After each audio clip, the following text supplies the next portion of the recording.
요리를 하다가 벽에 된 그름이 일반적인 경우보다 되게 많이 발생해서 벽이 굉장히 더러워졌다라던가, 인테리어 상태를 내가 막 바꾸고 하다가 파임이 생겼다라던가 찢김이 생겼다던가, 원상회복을 하긴 해야 되는데 이에 대한 비용을 최소화하려면 어떻게 해야 되냐.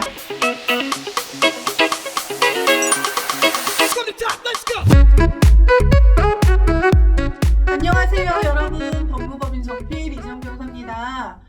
오늘은 저희가 이제 원상회복 의무에 대해서 이야기해 보려고 합니다. 사실 사업이 잘 돼서 확장 이전을 하거나 그런 경우에야 뭐 사실 원상회복을 하던 어떻게 하든 즐거운 마음으로 할 수 있는데, 그런 경우가 아니고 저희가 뭐 사실 어려워서 폐업을 하는 경우도 많이 있잖아요. 이런 경우에 최소한 범위로 원상회복을 하고 싶으실 수 있기 때문에 이런 거에 대해서 저희가 팁을 드리려고 합니다. 그래서 오늘 저희가 드릴 말씀의 순서는요, 1번 원상회복 의무 어떤 조항이나 어떤 근거로 발생하느냐, 그리고 두 번째, 결국은 이 원상회복 의무를 발생하게 하는 기본적인 해석 요건인 통상적인 사용에 대한 마모가 과연 무엇이냐, 그거에 대해서 저희가 얘기해 보고요. 그리고 세 번째로 이 원상회복 의무를 최소한으로 하기 위한 협상 전략이나 근거들에 대해서 이야기해 보려고 합니다. 네, 우선 첫 번째, 원상회복 의무 어떤 근거로 발생을 할까요? 저희가 이제 표준계약서들을 찾아볼 수 있잖아요. 그러면 여기에 보면 상가건물임대차 보호법이라던가 내지는 이걸 바탕으로 되어 있는 상가건물 표준계약서에 보면 보통은 원상회복 의무에 대한 규정이 있습니다. 그래서 저희가 많은 건설 사건들을 다루다 보면 이 계약서에 원상회복 의무가 있는 경우가 대부분인데요.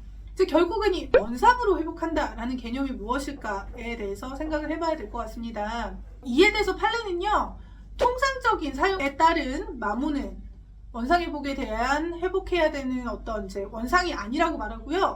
원상이라는 것도 사실 어떤 거냐, 저희가 계약서를 체결하는 시점의 상태를 의미하는 거거든요. 그래서 저희가 두 번째 주제에 그렇다면 결국은 원상회복을 해야 되는 그 상태가 무엇이냐에 대해서 이야기를 해보려고 합니다. 1차적으로 판례의 기준은 제가 앞서 말씀드린 것처럼 통상적인 사용에 대한 마모는 원상회복의 대상이 아니라고 본다고 말씀드렸잖아요. 그리고 또 하나는 원상이라고 하는 건 아예 그 건물 처음에 신축했을 때 그 상태가 아니고 저희가 이제 계약서를 작성하는 그 시점의 원상으로만 회복하면 되는 건데요. 그러면 우선 통상적인 사용에 대한 마모가 뭘까요? 저희가 이제 어떤 뭐 상가에서 페인트를 칠한다 여러 가지 되어 있었다고 할 때 저희가 2년 3년을 사용하게 되면 뭐 적정한 시점에 뭐 조금 더러움이 생길 수도 있고요. 바닥에 살짝 끌림이 생길 수도 있고요. 수도꼭지 같은 경우도 오래 사용하다 보면 좀 이렇게 헐거워져서 제대로 안 돼서 물이 샌다던가 그런 경우가 있을 수 있잖아요. 이런 경우에는 통상의 사용으로 인한 마모라고 볼 수 있습니다. 그런데 저희가 이제 비용을 들여서 고쳐서 원상회복해야 되는 경우는 어떤 경우냐, 뭐 예를 들어 요리를 하다가 벽에 된 그름이 일반적인 경우보다 되게 많이 발생해서 벽이 굉장히 더러워졌다라던가, 아니면 뭐 원래대로 있었던 인테리어 상태를 내가 막 바꾸고 하다가 뭐 파임이 생겼다라던가 찢김이 생겼다라던가 그런 부분들에 대해서는 통상적인 마모라고 보기 어렵기 때문에 원상회복을 하셔야 되는 거고요. 그 기준은 앞서 말씀드린 건물이 처음 생겼을 때라던가 아예 깨끗한 상태를 의미하는 게 아니라 내가 임대차 계약을 체결하는 시점이 원상이라고 보시면 됩니다.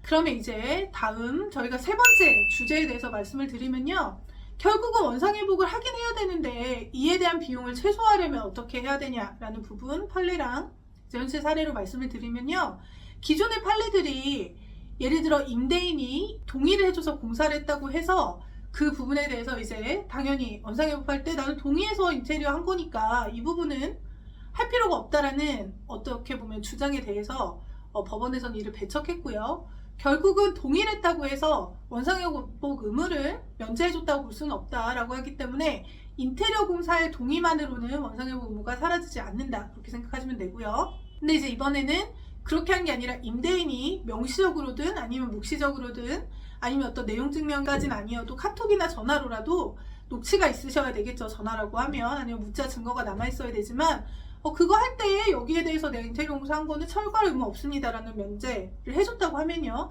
이 부분에 대해서는 원상회복 의무가 발생하지 않는다고 할 수 있습니다. 그래서 어떤 동의만으로 원상회복 의무가 사라지는 건 아니니까 여러분, 명시적으로 원상회복 의무가 철회되는 동의를 받으셔야 되고요. 그런 문구를 잘해서 협상 잘 하실 필요가 있을 것 같고요. 또 다른 팁을 하나 드리자면 이제 새로운 임차인을 저희가 데려오면 권리금이 발생하시잖아요. 그러면 그 권리금도 받을 수 있고, 또 하나는 내가 인테리어 이미 되어 있는 현장에 대해서 사용할 수 있는 임차인을 데려온다고 하면 이 부분을 그대로 인수해서 영업을 하면 되니까 당연히 내 원상회복 의무를 면제시킬 수가 있겠죠. 그래서 임대인하고 협의를 해서 내가 새로운 임차인을 데려오겠다, 그리고 이거에 대해서 그대로 활용하는 걸 하겠다라고 하면 원상회복 안 하시고 하실 수 있는 꿀팁이 될 수 있겠습니다. 네, 여러분, 오늘은 저희가 원상회복 의무에 대해서 얘기를 해봤고요. 3가지 주제에 대해서 이야기해 보았는데요. 오늘 영상도 여러분 도움이 되셨으면 좋겠고요.